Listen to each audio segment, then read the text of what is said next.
What is up, everybody? Welcome back to the Best Self Blueprint. For those of you who have tuned in before, you already know the mission of this podcast is either on my lonesome or with amazing guests to educate, inspire, and just share experiences with people that hopefully will move the dial towards becoming the best version of yourself, whatever that means to you. So today I have someone who inspires me personally because he is further along the path that I am seeking out for myself. He had an amazing event last year called Impact Effect. He has been on some amazing podcasts, been in relationships with some incredible people, but I will let him dive into that himself. Mr. Jim Morris, how's it going? Wonderful, man. Wonderful. Thank you for having me.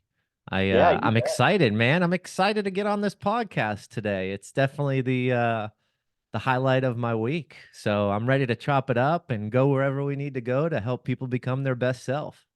Let's do it. Well, I want to start with you talk a lot about this concept of love and unifying being the core principle of life. I thought it was funny you actually related it to the movie Blow, where they discussed that money doesn't matter.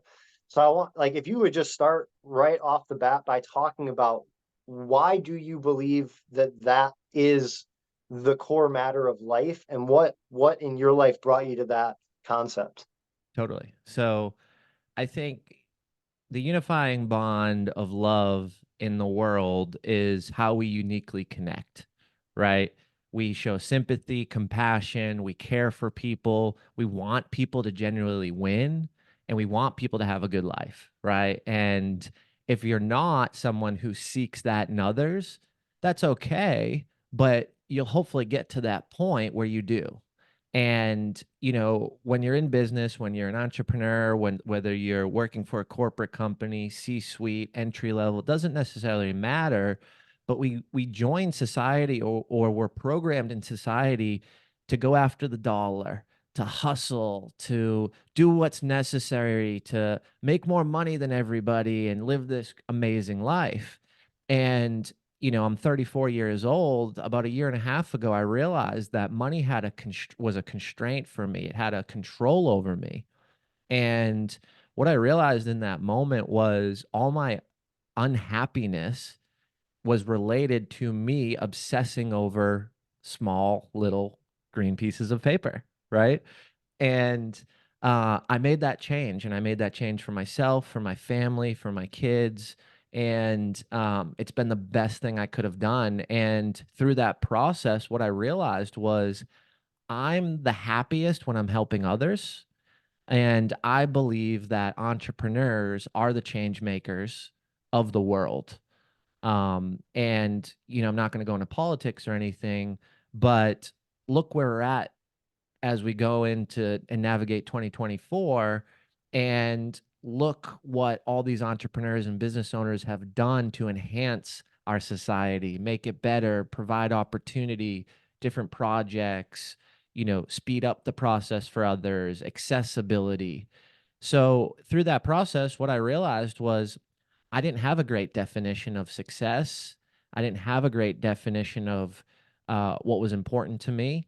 And redefining that has allowed me to really look inward and say, Jim, are you showing up and helping people and providing resources as much as you capably possibly can? And the answer a year and a half ago was no. And was I living to my full potential? Was I every day excited and looking to bring people together and help folks and be that resource? And the answer was no. So I made a change, and leveraged some skill sets and opportunities that I had, and ultimately some great relationships, and started down this path of doing what I love and helping others. And it was just a really, really direct, straightforward time to reflect on what my impact on the world was and what the opportunity could be for me to impact more people and the world. So Yeah, that's it was a amazing. journey. Yeah, I've been rereading. I read this book a few years ago, but I've been going through my own trials and tribulations recently that led me back to it as a book called The Art of Productivity by Jim Stovall. And the very first component of it is before you can be productive, you have to very clearly define what are you being productive towards, right? And I'm a big believer in divine timing. Everyone has their own beliefs, but I do find it interesting that now of all times, we got to connect in this period where you're someone who is well on the path of embodying, clearly defining what does success mean to me? Why is that important to me? How do my relationships play a part? How does my self-worth play a part?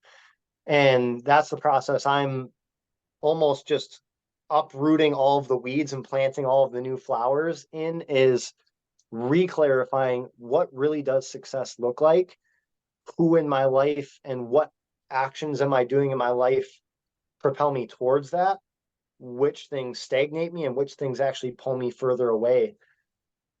I do want to pick your brain a little bit about actionable steps as it pertains to love being the unifying bond, because I agree, relationships, who you associate with, has a major, no pun intended, impact or effect on who you are in this life and what you can experience. What are a few kind of 101 level tips you have for people who, like, for example, I'll kind of circle this around. I did a workshop in January all about the life success wheel, defining each area of your life. What do you want out of it? And a lot of people in this concept of building your team came to realize that they don't have a whole lot of people in their inner circle that inspire them. Yep.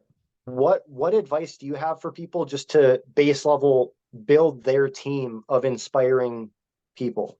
Yeah, great question.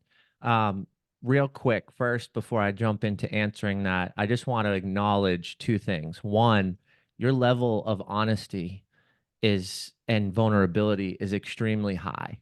And I just appreciate you sharing where you're at, some of those trials, tribulations, how you're navigating the world. I have a lot of respect for people who are open and vulnerable and share.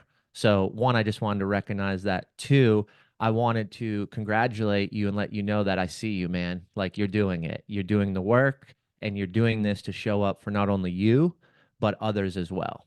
So, you asked me about action steps and building that team and getting the right people around you. So, how I would answer that is the first thing that you need to do is work on the relationship you have with yourself, right? How you look at yourself, what worth you have, your skill sets, your unique ability, your purpose, your mission, right? And once you actually can realize who you are and how you show up, then you're going to be able to start attracting the right people into your world.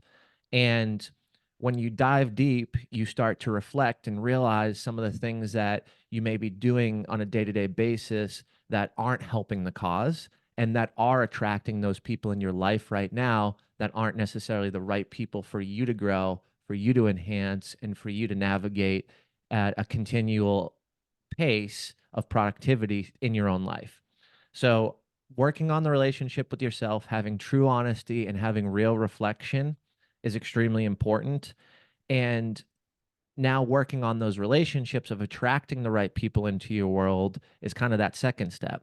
And by doing that, similar to how you just were, is showing that vulnerability, talking openly, letting people know where you're at, and not trying to be in a different stage or a different person so you can show up and get the likes and the comments and the kudos. Because that, number one, those things don't pay the bills and those things don't actually attract the people that you can service and help that you want around you, right? It's an important step. You need credibility. You need to show up. You need to have a presence. I'm not saying don't do social. I'm not saying don't focus on that. But what I'm saying is, in order to show up the right way and attract the right people, it starts with you, but also being vulnerable and being honest and really defining what characteristics of who you're looking to connect with and making sure that they're in line with who you are. So, how I do it is I defined my core values. And when my core values feel in alignment with someone, then there usually is that attraction that brings us together, right? There's a reason why we're on this podcast, you and I today. There's a reason why this is such going to be such a powerful conversation for your listeners and your audience. And there's a reason that you're going to maybe learn something and I'm going to learn something, right? Because we're in a relationship that probably, and I would bet most of my money on it, that has similar core values. And we haven't known each other for that long, but also, making sure that you're auditing and looking and reflecting back on where you're at and how you're showing up today is important. And, you just said, hey, I'm reading this book again and I'm focusing on productivity, right? You're reassessing in real time right now of where you're at and what you're doing and what you're focusing on. So, always making sure to audit and understand who's in your circle and who you want in your circle. Now, in order to get those people to you, you've got to show up in a different way, right? And you've got to audit that circle, just like you're auditing yourself and making sure that those people are your supporters, those people are there to help, and those people are going to be a resource for you. But the number one thing in building relationships, this is something that, I'm putting in the book that I'm working on right now. This is going to be a major chapter. This is something that I talk about on stages, is when you're building that relationship, relationships need to be a win-win situation, right? And when the relationship gets one-sided, then there seems to be a fall off of that connection. So in order to get people in your circle and create a win-win, you need to provide value to them as well. And a lot of people don't know how to do that. And a lot of people don't know how to analyze and assess that, wow, this relationship is serving me extremely well. I'm receiving, I'm receiving, I'm receiving. Wait, now I need to give back, because a good relationship has to be a win-win, right? So you can't just take and not give, because that relationship is going to diminish or not replenish the way you want it to. Um, and then the other piece is you can't be giving too much and not getting anything else in return, because a win-win situation, that you have to have self-interest, right? The first wins you, the second wins the other person. So just understanding and analyzing relationships in that way is going to be extremely important. Using vulnerability, communicating, and staying top of mind with those people. So when they come in your circle, they stay in your circle. A lot of people are like, Jim, how'd you connect with this person? How'd you connect with that person? Well, I reached out to that person and I built a relationship that was beneficial to them in the first place. It was them first, me second, right? So, and that relationship has stayed its course because it turned into a win-win. And the person that I was attracting, I provided value, so they provide value back to me. And we tend, as entrepreneurs, business owners, sales folks, business professionals, we tend to just go into a relationship and sell, right? Like we assume that our product or service can help someone. And when you lead in to start a relationship and you bring that monetary value into it, it just doesn't start off the right way, because most people feel that you're just selling them something and you don't care about them and it's not a true relationship. So what I would say, and I know I've been a little long-winded here, but I wanted to get through the point to wrap up your answer, is create win-win situations, provide value, and seek a relationship, not a sale. And Yeah. relationships take time. So when you go meet with someone or see them the first time, we automatically are like, oh, we're going to build this great relationship. And it just doesn't work over a 30-minute cup of coffee, that when you randomly hit up someone to collaborate or network with. Like, that's not building a relationship. That's the start to a process of building a relationship. Yeah. So first thing, take as much time as you want, right? There's a reason you're the guest on here. We want to hear from you, not me. They hear from me all the time. But so there's two kind of follow-up questions I have to that, because I'm thinking about the win-win, right? So there's obviously two components to that.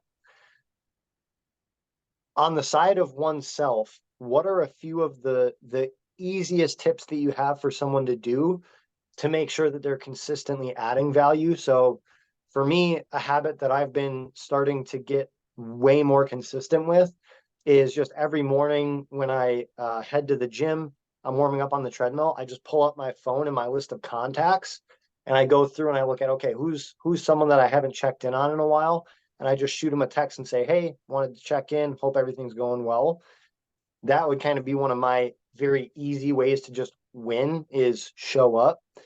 So the first question is, for the people listening, what is a very easy win that they can do to add value into those relationships? And then the other question that we'll probably end up circling back to is, for the people who are servicing so much and not receiving, the giver personality type is very conducive for this. But at what point do you give that person the hard advice of, you just got to walk away? Yeah, two great questions. So to answer the first one, piece of advice to build that relationship is show up, similar to what you're saying, but show up and be compassionate, right? Like actually care about people. Don't just throw the text message out there that's like, "Hey, what's up?" Blah blah blah, but like make go deeper, right? Like, and I'm going to challenge you to go deeper with those people. You know, spend 2 minutes and look on their Facebook and see what their life's been like the last couple weeks, right? And when you reach out to them, talk about that. Like, hey, I saw your kid just had a birthday. Man, I don't have a 7-year-old, but like, I could only imagine as a dad that a 7-year old's birthday is going to be pretty cool. And like, did you get the jumpy thing? Did you do a ball pit? Like, what did you do? Like, that's showing appreciation. It's showing that you have done some research and you actually care and are compassionate. And the thing about it is, and this is one of the biggest problems I see in building relationships or trying to develop a relationship with people, is we don't actually give a shit. And when you don't actually give a shit about someone, you can feel it, especially in a text message, especially in a conversation. So I would just say to be compassionate and show true appreciation and take a couple extra minutes and figure out what's going on there in their life and make the conversation about them, right? Like sometimes we often ask, and I'm not saying you do this, but I actually used to do this. I would ask how people were and not listen, and then just wait for me to tell them how I'm doing or what I'm working on or what product I can sell them or what offer I have. And the reality of that is I was never building a relationship because I wasn't listening. Yeah, And no, that's huge. It is. And it's such a simple thing too, right? Like you challenging me to do that. In my head, I'm like, I'm already on the treadmill for 5, 10 minutes warming up. It's not like I don't have the extra 90 seconds to pull up Facebook, look at their last 5 posts, and relay that appreciation and just curiosity. So yeah, I think that's awesome. I mean, like you said, it does come across. I mean, even, and people will see this today, it's the same thing, similar thing as hosting people on a podcast. It's very different if I just shot you a message saying, hey, come on the podcast, and then didn't do any research, versus if I took the time to like know what you're about, key philosophies that you have, experiences you've gone through. There is an energy behind it. So I appreciate you kind of challenging me on that and telling me to go from, baseline to AP.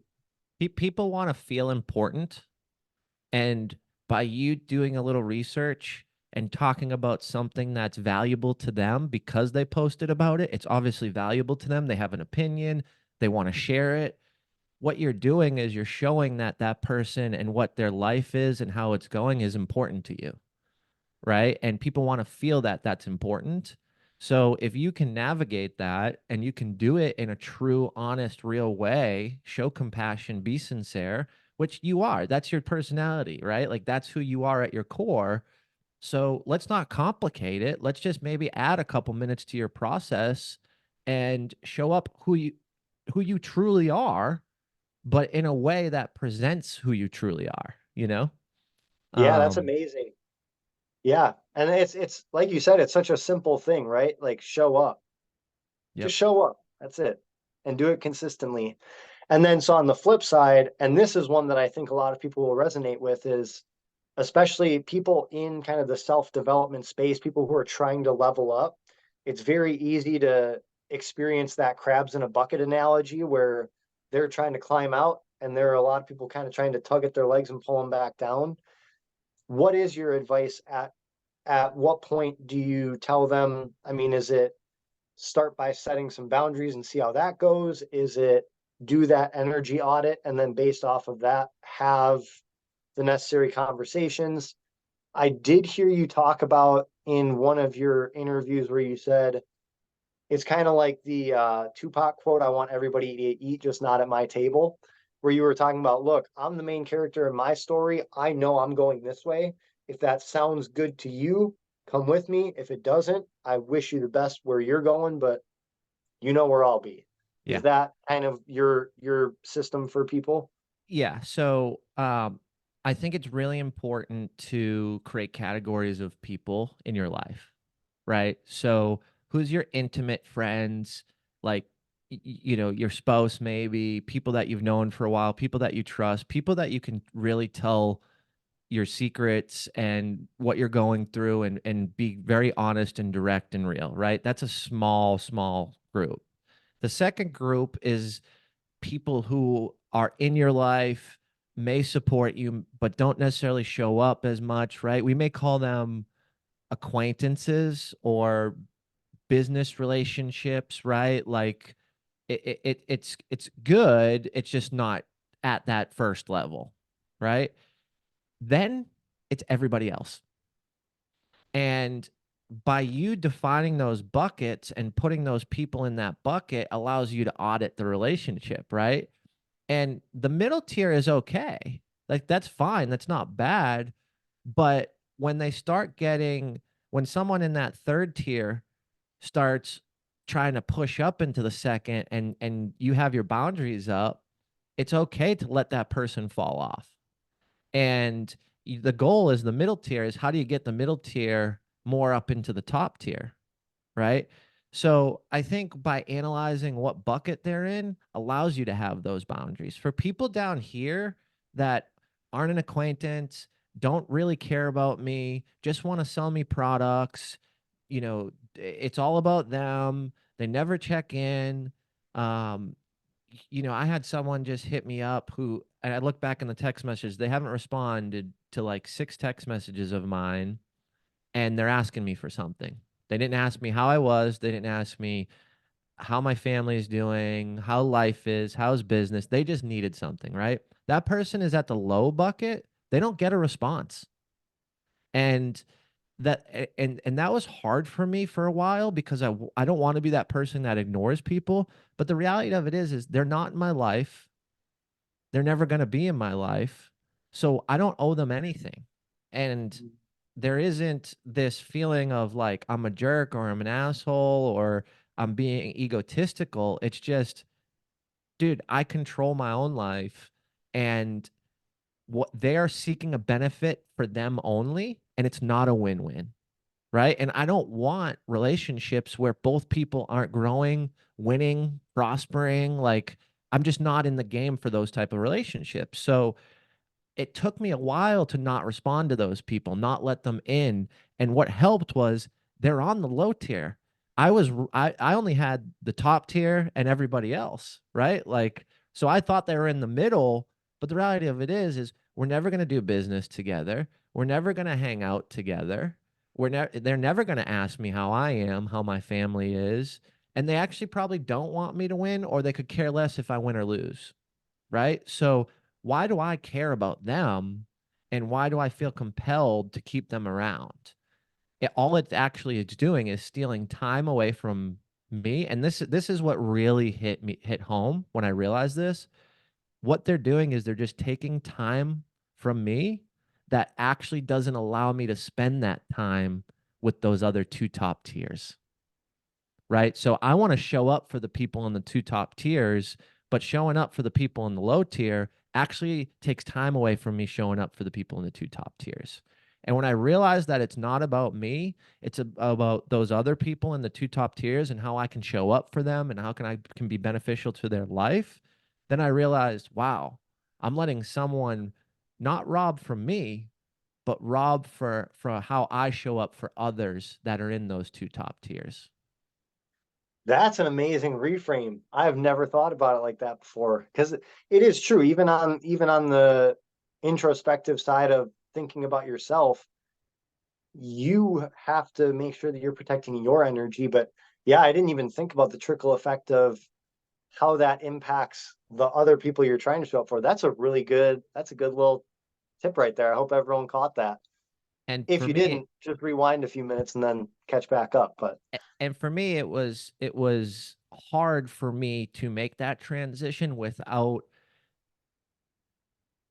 understanding and reframing it that I'm actually hurting the people that I care about, right? Because when it's me, I'm not as selfish, right? Like I'm like, oh, it's just my time and like I can just work an extra hour today and like but the reality of it is that extra hour is taken away from people that I would be spending that time with, whether it's my daughter, my wife, my friends, or whether it's a a business friend that cares about me and it's a win-win relationship. Like you can have win-wins with people that you sell to or people that you buy product or service from.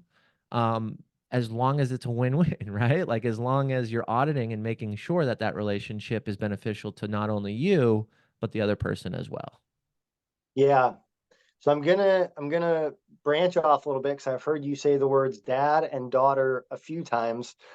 This was truly one of my favorite pieces of material that I read, or I guess technically heard on your social media, which is the list of, you said, I want my daughter to be like dot dot dot. And you came up with a list of about 80 things. And then you went back and looked at it in terms of, am I like dot dot dot? And you said less than half of the things that you want your daughter to grow up to be like, you were embodying yourself. Explain to me just the power of that practice, because that had to have been such an eye-opening experience to first just focus on your daughter and say, I want to make sure she's all of these amazing things, and then to look back the list for yourself and be like, oh wow, okay, we got some work to do. Yeah. It changed my life, man. That is the moment that my entire life changed. In that moment, and it started with realizing that I needed a better relationship with myself, right? We talked about that first. But through the lens of building a better future for my daughter, right? So I didn't just come out and like, oh, man, I hate myself, right? Like I need to fix everything. So, I wish I did that 10 years ago, but because I was looking in the mirror and not liking what I saw, I just didn't make the changes, right? So I needed the nudge, I needed the push. And my daughter was that conduit for that to happen. So that moment changed everything for me. Um, I mean, literally like my purpose, how I'm showing up, how I'm impacting people, career change, really diving into what I love, how I want to help people. But through that process, it was eye opening because you realize that now there's someone watching every move and, you know, they're watching and seeing and will be doing at some point. So if I don't show up better, if I don't change some things, then it's not only does it hurt me, it hurts this little child's future. And that really hit me. And what's even crazier, as I was making that list, I was looking down, walking through Long Beach, California at night in some sketchy ass neighborhood because I didn't know where I was. I left a conference, I was clearing my mind. And I'm continuing this list. I'm writing these things down, and I look up and I look over, and there's a freaking restaurant called Ellie's. And it was just Wow. this, you talked about divine moments. It was just this divine moment where it was like, okay, all right, I see you. I got to make some changes. Let's go. Like this is in my, and I'm getting full body goosebumps as I tell this and reminisce and put myself back in that moment. Um, but it was just so in my face that it was like, dude, make the changes, like, and do it now. And like, this is so ridiculous, like that you can't run away from this. Like, you need to do it. And I've made those changes, and I'm continuing to make those changes. Right? It's not a perfect process.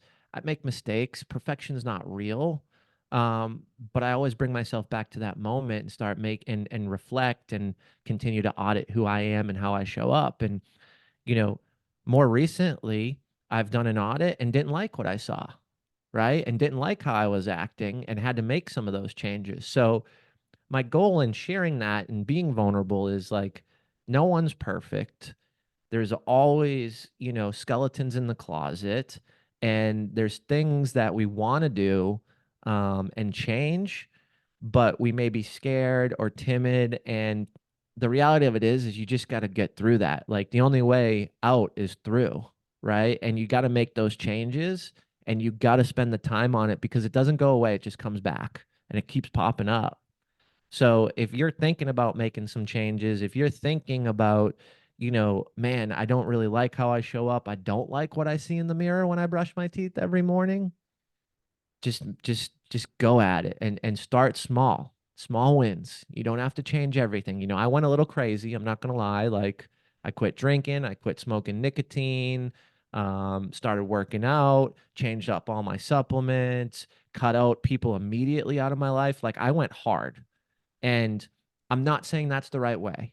That just worked for me. And I learned some lessons and made mistakes. But my goal and what I want to share with everybody is just start small. Just start, right? Just make one little change. Hey, I'm not going to criticize people as much as I used to.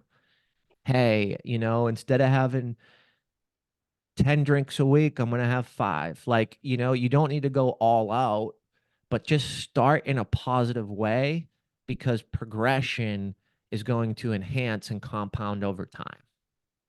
Yeah.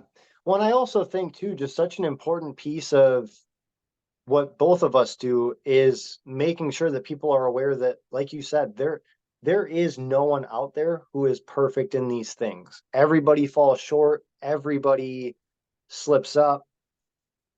It doesn't matter. I mean, this was something in one of my solo episodes recently I was talking about. Even after doing the coaching I've been doing for almost a decade, I still find myself, which my background, at least one of my backgrounds, is in mindset coaching. And even as someone who knows all of the tools, all of the systems, there are still periods where I fall off hard and Of make big course. mistakes. And just that sense of responsibility, I think people in our position have to say, look, we are very fortunate that our job and like the bulk of our time is being able to do research on the human experience and what makes it worth it and how to optimize it.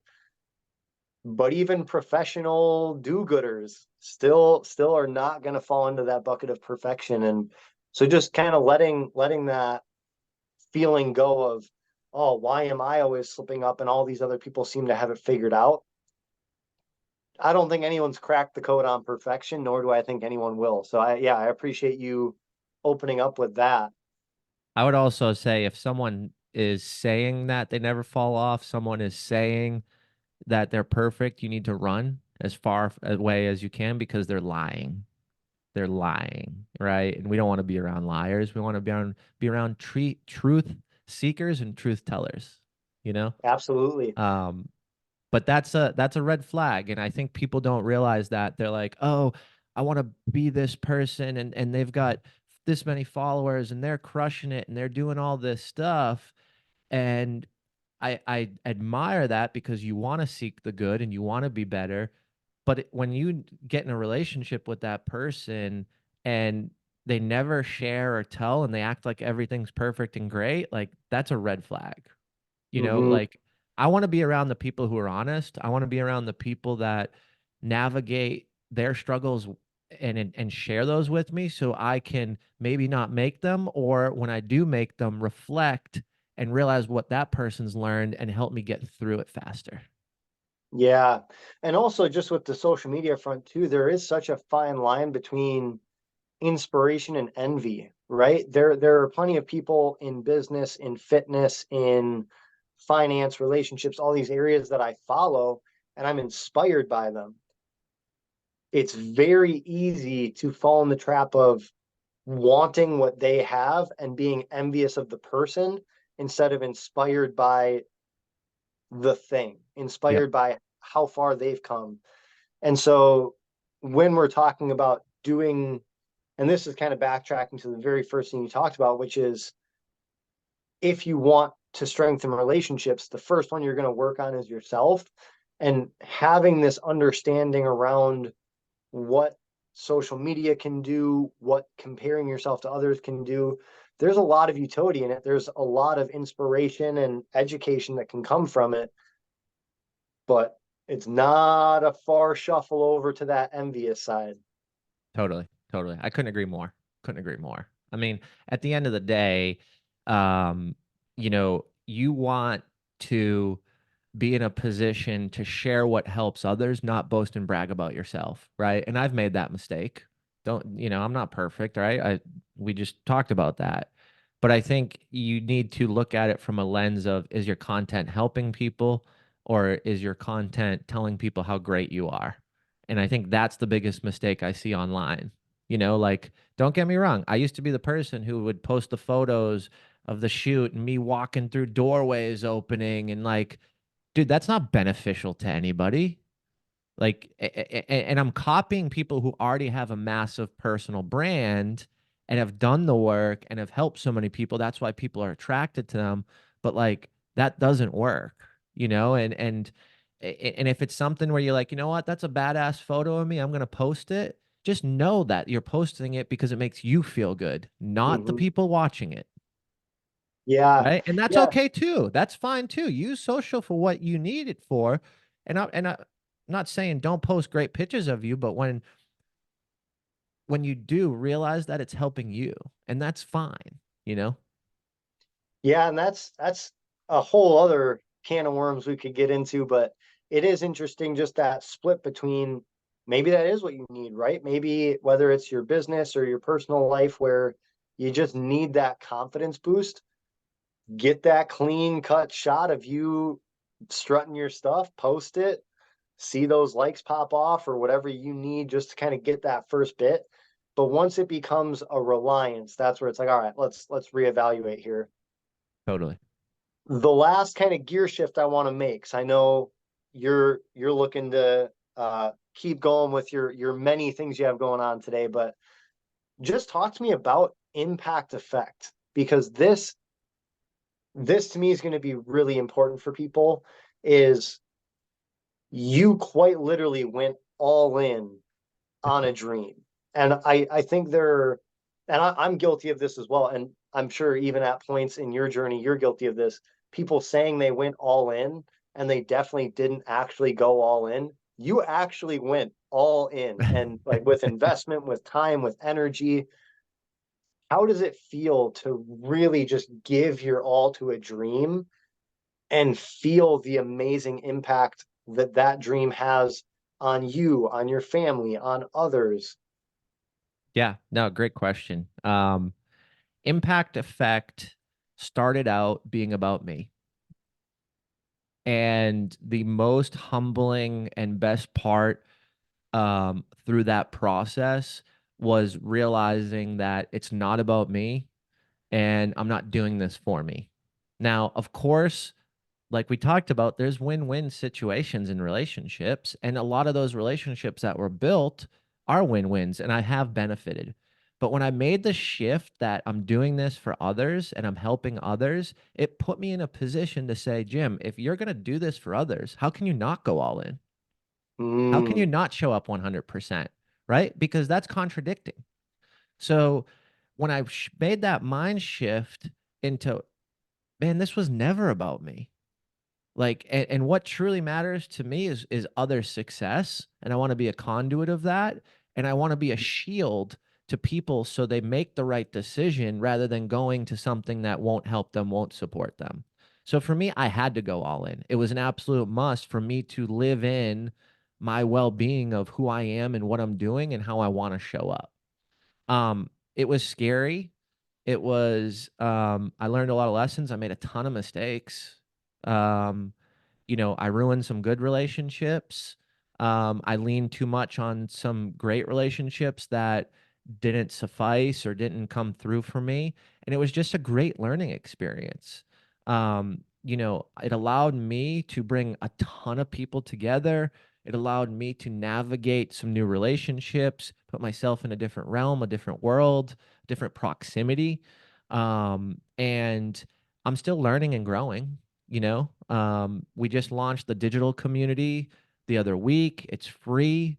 There's obviously upgrades and opportunities to join my mastermind, to have me do a business audit, a VIP half day with me. I can consult. I've got a 90-day program. There's all these tons of opportunities, but the coolest thing and the best part about it is there's a ton of resources and networking and a podcast network and all these things that are free in the digital community. So what I learned was I wanted to service two different types of avatars. I wanted to service the struggling entrepreneur so I could give a free resource, but I always also wanted to give a resource to established business owners and the aspiring entrepreneur who is doubling down and taking risk on themselves and making that investment in them. So it allowed me to understand segmentation of who I wanted to truly serve. And it also allowed me to learn that, hey, this year in 2024, September 18th, we're going to have this second year, this amazing conference, but I'm bringing so much more to it than we did last year. And I'm just so excited because I learned, I reflected, I analyzed, and now I have a clearer path on how we're going to show up even bigger this year. Right. And if I didn't take that first jump, that first leap, then I wouldn't even be anywhere close to where I am today and how I can show up and support others and also create those win-wins. Heck yeah. So to button this all up, I'll start to ask my grand finale questions, but just everything we talked about, starting to feel better about yourself, getting the right people around you, doing things in your life that light you up. What is your advice for the person who, which to me, this is the scariest thing, is living a tolerable life? So they have a tolerable job that they don't like, but it pays the bills. They have tolerable health where they're not in any immediate danger of death, but they're not healthy. They have tolerable relationships. Just those people that are living in that what I call tolerable lifestyle, who feel that pull to try to get more. What what is your kind of like main message to people in that situation? I would say that the cost of regret, especially later in life as you get older, is going to hurt you way more than the cost of failure today to take that risk. And I don't want to have regrets when I get older, when I'm on the deathbed, when I'm reflecting on my entire life, right? There's periods and there's transitions and there's opportunities for growth and improvement. But like if you're tolerating things, that's not a solution for the rest of your life. There's going to be one day where it just pisses you off. And then as you get older, there's going to be one day that y- you regret not making the change, not making the jump, not testing, not trying. And if you're a good person, and this is the caveat, right? If you are a good person, you literally think you're a good human and you take that risk and you fail, you'll be completely fine in life. Because if you're a good person, there's people that support you. There's people that are going to lift you up. There's people that are going to help you. They're going to be resources. And you're not going to be homeless. You're not going to break bones, unless your business is like being a stunt person, right? But like, you're not going to physically hurt yourself in that risk. You're only going to hurt your ego. And you should suppress your ego and go into it with open hands and availability because your ego is going to stunt you anyway. It's going to shorten your growth. So have humility, have vulnerability, have compassion, be a good person and go take the damn risk because you don't want to regret this in 5 years, 15, 20, 30, 40, 50, 60. And if you don't believe me, go talk to a 75, 80-year-old. Go talk to 5 of them. I guarantee you 4 of them have a shit ton of regret. They should have taken some more risk in their life. And that 5th one who has, make that your new best friend. Mm, I love it. Heck yeah. So I will ask one last question, then I want to give you some time just to let people know the stuff you have going on and where they can connect with you and your projects. But if if you could give one piece of advice, let's assume I created a technology where you talked into this microphone and everyone in the world somehow understood your perfect English. You can give one message to the world. What do you believe the world needs, like 101 level, the next step in becoming their best self? What do you think people are missing, struggling with, battling through? You get one either piece of advice, action step. I'll hand you the mic. Happy people don't hurt people. So why don't you create a happy life? That's probably what I would say, right? Is like, seriously, like, happy people don't hurt people. So why don't you create a life where you're happy and you won't have negativity, you won't hurt people, and you'll encourage people. And I think encouragement is such a powerful opportunity to step into and to live by. So I would just remind people of that, because when we want to do bad things, negative things, make poor decisions, it's usually because we're not happy. And we need to unpack and uncover why we aren't unhappy, and we need to make those changes. So I think just by understanding that happy people don't hurt people will allow you to analyze and reflect on your happiness and make those changes, take those risks, and live a more powerful and empowered life. Such a simple message with such depth. I like it. Well, Jim, I want to give you a minute. Just kind of let people know you talked about the event you have going on later this year. You talked about the digital group that you have. Just let people know maybe if they want to connect with you, connect with your groups. Just kind of let people know what they can find when they dive into your world. Yeah. So if you go to therealjimmorris.com, you'll see the digital community there. There's a link to join. You'll see the mastermind group. You can book me to speak. I've got the consulting services on there. It has our upcoming live events. We've got a virtual summit if you can't make it to Nashville, Tennessee, that we're doing in May. And then we got the conference in Nashville in September. So jump on over to therealjimmorris.com and just check out what we got going. And there's also an opportunity there to send me a note. Shoot me a DM on Instagram, The Real Jim Morris. I'm happy to text. I'm happy to communicate. I'm happy to provide value and build a win-win relationship. Heck yeah. Well, hopefully we can keep adding to that relationship moving forward. I'm sure there's a lot we can bring to each other. But Jim, thank you for taking the time. I really appreciate it. I know for someone who does have so many pursuits going on, your time is very valuable, and the words that you spoke today will really help anyone who listens. So I appreciate you taking the time. Thank you, man. I appreciate you having me on your show and allowing me the opportunity to share some nuggets with your audience. It was a great time. Thank you. Of course, they were some gold nuggets.